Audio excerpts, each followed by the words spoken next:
Objectif en matière de prise en charge. C'est tout pour les titres. Une fois encore, bonsoir et bienvenue dans ce journal.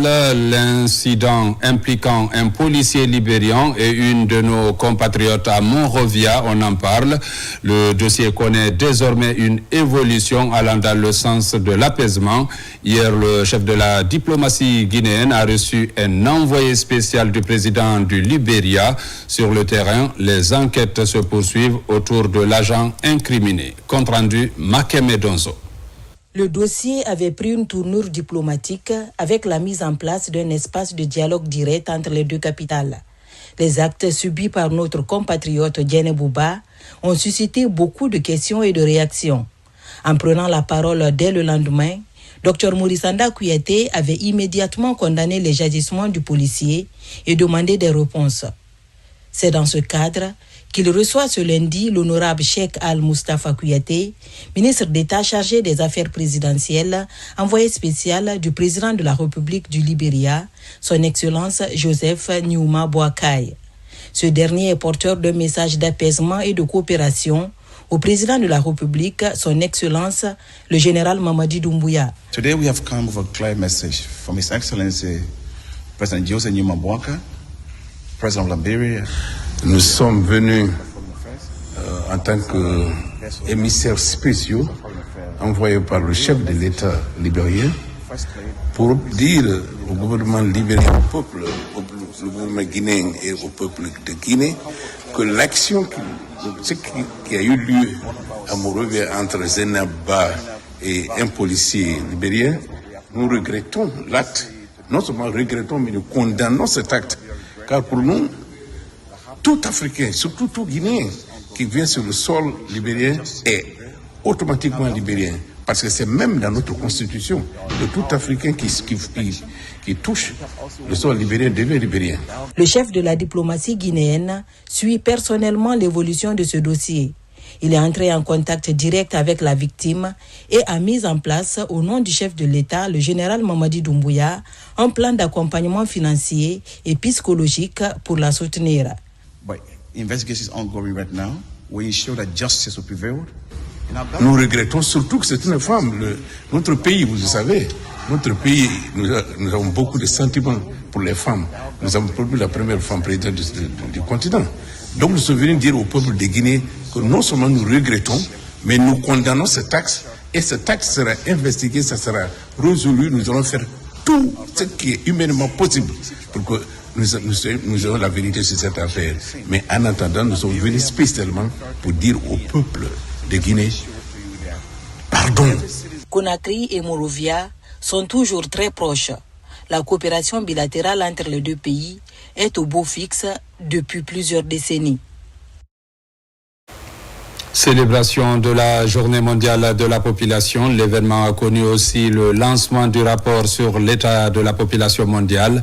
Autour de ces questions étaient mobilisés membres du gouvernement et représentants d'institutions internationales. Les détails avec Aboubakar Diaby et Morla Issouma. À Conakry, plusieurs membres du gouvernement, les représentants des institutions internationales en poste en Guinée et les citoyens prennent part à la célébration de la Journée mondiale de la population et lancement du rapport sur l'état de la population mondiale. Ils échangent autour des nouvelles orientations portant notamment sur la croissance socio-économique et professionnelle dans tout le pays. Cette année, le thème retenu pour la journée est « Autonomiser les jeunes pour qu'ils créent les familles qu'ils souhaitent dans un monde équitable et porteur d'espoir ». Nous avons également l'immense honneur de procéder aujourd'hui au lancement ou à la remise officielle du rapport mondial 2025 sur l'état de la population. Un document phare qui, chaque année, dresse le portrait de notre humanité, alerte sur les déséquilibres, mais aussi éclaire les chemins du progrès. Ce rapport, que je vous invite à lire avec attention, met en lumière les dynamiques de la population, du changement climatique sur les populations vulnérables, mais surtout l'urgence d'investir dans le capital humain. Ainsi, des structures de jeunesse et autres acteurs intervenant dans la couche juvénile ne sont pas en reste. Le but est clair, faire des plaidoyers en accompagnant les activités de développement durable et inclusif dans tout le pays. dont on est en train de parler au gouvernement et le dialogue avec le gouvernement et l'ensemble des parties prenantes, le Conseil national de la jeunesse, le secteur privé, c'est quelles sont les meilleures décisions à prendre aujourd'hui en termes d'investissement sur les services publics, sur les infrastructures, sur les opportunités, la création d'opportunités d'emploi, afin que la jeunesse d'aujourd'hui puisse s'épanouir. Par ailleurs, le développement des compétences, l'accès à l'emploi et l'auto-emploi des jeunes figurent dans le plan d'action de cette journée mondiale de la population. Des questions sur la démographie ont été passées au peigne fin par la coordination du système des Nations Unies pour booster le bonheur partagé entre les couches sociales du pays. L'école normale des professeurs de l'enseignement technique et professionnel accueille une session de formation dédiée aux gestionnaires d'établissements publics, une initiative du ministère de l'enseignement technique qui vise à harmoniser les pratiques de gouvernance scolaire et à améliorer la qualité de la formation dans tout le pays. Reportage Moussa Komara. Ils sont venus de toutes les régions de la Guinée, portent d'une même ambition, mieux encadrer, mieux gérer un établissement technique et professionnel. Une telle formation est une grande chose pour nous. Je saurais me comporter de plus envers mes adjoints. Comment me tenir avec eux? Parce que dans le groupe, tu reçois tout le monde. Durant plusieurs jours, ces responsables pédagogiques vont plancher sur plusieurs thématiques. L'ambition, améliorer le pilotage des établissements sur l'ensemble du territoire national. On forme ces chefs d'établissement en direction et projet d'établissement tout simplement pour qu'ils puissent prendre en compte les vraies préoccupations de la localité, de leur localité. Initiée par le ministère de l'enseignement technique, de la formation professionnelle et de l'emploi, cette session de formation s'inscrit dans une dynamique nationale de réforme et de professionnalisation du secteur. Une démarche qui s'inscrit dans la vision Simandou 2040. Dans le cadre du programme Simandou 2040 et surtout de Simandou Academy, nous avons pour obligation de former des formateurs et de former des gestionnaires qui sont capables de pouvoir faire de nos écoles d'enseignement technique et professionnel des écoles d'excellence. À l'AMPET, c'est toute une équipe de gestionnaires qui se réarment pour relever les défis d'un enseignement technique performant tourné vers l'avenir. De nouvelles adhésions au sein de la Confédération générale des entreprises de Guinée. Ils ont été présentés hier mardi au siège de la Confédération, ici même à Conakry. Ces nouveaux adhérents s'engagent à renforcer la solidarité patronale et à défendre l'intérêt des travailleurs. Falilou Diallo, Abdul Karifa Keita. C'est une nouvelle entrée à la Confédération générale des entreprises de Guinée CGGI. De nouveaux membres rejoignent la grande famille du patronat guinéen, bien décidé à jouer son rôle de moteur du développement national. Le patronat, c'est un réseautage, c'est pour nous donner plus d'opportunités, plus d'ouverture et permettre aux femmes, parce qu'on a besoin des femmes dynamiques en Guinée. Moi, je pense que le patronat est la porte-clé pour nous ouvrir ces portes-là et nous réunir. Être à la table des patrons dans un pays, c'est un mérite, c'est un accomplissement. Il faut reconnaître que la dynamique qui est empruntée aujourd'hui par les autorités, il faut forcément être dans une telle organisation pour que demain, nous puissions essayer de défendre les causes de nos entreprises. Depuis son unification et sa dernière assemblée générale, la CGGI ne cesse de s'agrandir. Plus de 120 entreprises adhérentes directes et plus de 1500 sociétés membres. Le président de la République souhaite voir des hommes guinéens, des entreprises guinéennes puissantes, des entreprises guinéennes qui puissent représenter le monde des affaires guinéen. C'est à cela la CGGI est ouverte à toutes les entreprises guinéennes et internationales qui sont en Guinée pour que le monde des affaires guinéen ait un interlocuteur qui puisse défendre les intérêts des entreprises et des travailleurs. La nouvelle vague d'opérateurs économiques intègre officiellement la maison commune du secteur privé. Un engagement concrétisé par la remise d'attestations de membership aux nouveaux adhérents. La croisade contre les unités de production d'eau ne connaît aucun répit. Depuis quelques jours, des missions du ministère du Commerce sont déployées sur le terrain. Elles ont pour mandat de fermer ces quelques 1724 unités qui ne répondent pas aux normes. Reportage Abdul Karim Kamara. Le 17 juillet dernier, un arrêté de la ministre du Commerce, Industrie et PME interdisait la production d'eau sur toute l'étendue du territoire. Dans la foulée, les opérations de fermeture des 1724 unités concernées sont enclenchées.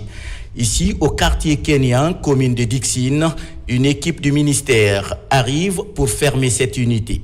Soudain, notre équipe de reportage est prise à partie. La propriétaire de la PME, c'est elle qui ne veut pas du tout qu'on oriente la caméra vers elle, alors qu'elle n'est pas dans les règles. Donc nous sommes ici à l'eau kényen et voyez-vous, cette eau vraiment mérite d'être fermée. Les conditions d'hygiène sont très complexes. L'usine est logée dans un garage. Dans un garage où vous voyez la saleté, on ne peut même pas décrire ce qu'il y a là. Depuis quelques jours, ces opérations de fermeture des unités de production d'eau se poursuivent à Conakry et dans l'arrière-pays. Partout, le constat est le même. Dans les installations où sont produites ces eaux, l'hygiène, l'on en a cure au profit de l'intérêt personnel. Et la plupart de ces unités de production d'eau sont installées dans les familles et les conditions sanitaires sont extrêmement dangereuses. Donc cela prouve à suffisance que l'État a eu raison de prendre les mesures fortes. La Guinée n'est pas une poubelle industrielle. Tout Guinéen a droit à créer une unité industrielle, mais à condition que cette création obéisse aux normes. Cette mesure de fermeture est appliquée à 3 catégories d'unités de production d'eau. Dans la première catégorie, ce sont des unités qui n'ont aucun document administratif, en même temps ne produisent pas de la qualité. Ensuite, celles qui n'ont pas de documents mais produisent de la qualité. Et la troisième catégorie concerne les unités qui ont les documents, mais la qualité fait défaut. Dans l'actualité encore, une mission de la Haute Autorité de la Communication vient de séjourner en Haute-Guinée, à Sigiri et à Kankan. L'équipe a restitué aux journalistes la résolution du forum récemment organisé à Conakry, un forum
C'est la réunion des acteurs de la plateforme technique nationale multisectorielle. La rencontre vise à définir des nouvelles orientations pour mieux aborder les questions de santé dans les communautés. Thierno Maroufba, Mohamed Mpati Kamara. Inscrite parmi les programmes prioritaires du département de la santé et de l'hygiène publique, la santé communautaire concentre les efforts des autorités pour préserver les acquis des techniciens venus des départements de la santé, de l'administration du territoire, de la société civile et des institutions partenaires se retrouvent pour définir les orientations du département dans le cadre du développement du système de santé. Il s'agira également d'identifier les efforts et les faiblesses dans la mise en œuvre des activités. Nous organisons cette instance qui est une coordination multisectorielle et au cours de laquelle nous invitons plusieurs parties prenantes afin de discuter les questions de santé communautaire et ensuite trouver des solutions. Au cours de cette rencontre, nous avons pu partager les résultats de 3 trimestres de l'année 2025, au cours de laquelle il y a eu des difficultés que les acteurs rencontrent sur le terrain qui ont été partagées avec l'ensemble des participants. Cette réunion des acteurs de la plateforme technique nationale multisectorielle sur la mise en œuvre des activités de la santé communautaire a été pour les parties prenantes de faire des recommandations afin de rehausser les interventions de la Direction nationale de la santé communautaire et de la médecine traditionnelle. La stratégie nationale de santé communautaire constitue un instrument pour l'application du Code des collectivités qui vise à transférer une partie des compétences et des pouvoirs de l'État aux collectivités locales. Pour la réussite de ce programme, il est important d'organiser des rencontres périodiques pour évaluer le niveau de réalisation des activités, partager les expériences, identifier les insuffisances et proposer des pistes de solutions concrètes en vue d'une mise en œuvre harmonieuse impliquant toutes les parties prenantes. À cette rencontre semestrielle du Délaba, des exemplaires du projet de nouvelle constitution ont été remis à l'ensemble des participants pour permettre à chacun de s'approprier le contenu de ce texte constitutionnel. La 10e édition des Journées du Chargeur vient également de se tenir à Pointe-Noire au Congo. C'est une rencontre qui réunit les acteurs clés du secteur portuaire, des transports, des douanes, ainsi que les représentants des chargeurs venus de plusieurs pays du continent. La Guinée, qui en assure désormais la vice-présidence, était représentée par le directeur général du Conseil guinéen des chargeurs, Abraham Christophe Conté. L'événement marque la 10e édition des Journées du Chargeur africain. Elle est placée sous le thème « Les conseils des chargeurs face aux enjeux contemporains des transports maritimes et du commerce international ». Cet événement, organisé par le Conseil congolais des chargeurs, a réuni les pays membres de l'Union des conseils africains. Les experts et acteurs de la chaîne logistique des transports guinéens ont pris part à la rencontre. Objectif, renforcer la coopération entre les pays côtiers, véritables portes d'entrée maritime. Dans le processus de cette grande rencontre internationale, la Guinée a mis en avant ses réformes en cours, notamment la mise en place d'un guichet unique et les efforts pour renforcer les capacités des opérateurs économiques nationaux. La participation guinéenne a été saluée par son engagement en faveur de la coopération régionale, ce qui lui a permis d'occuper désormais la vice-présidence par le biais du directeur général du Conseil guinéen des chargeurs, Lansine Keita. La 10e édition des Journées du Chargeur se referme sur une note d'engagement renouvelée des pays participants à œuvrer ensemble pour une logistique plus fluide, plus moderne et au service du développement économique. Une nouvelle équipe dirigeante pour le Rotary Club de Conakry. L'équipe entrante va poursuivre l'œuvre en faveur des couches défavorisées. Plus de détails avec Ousmane Ba, Salifou Sila.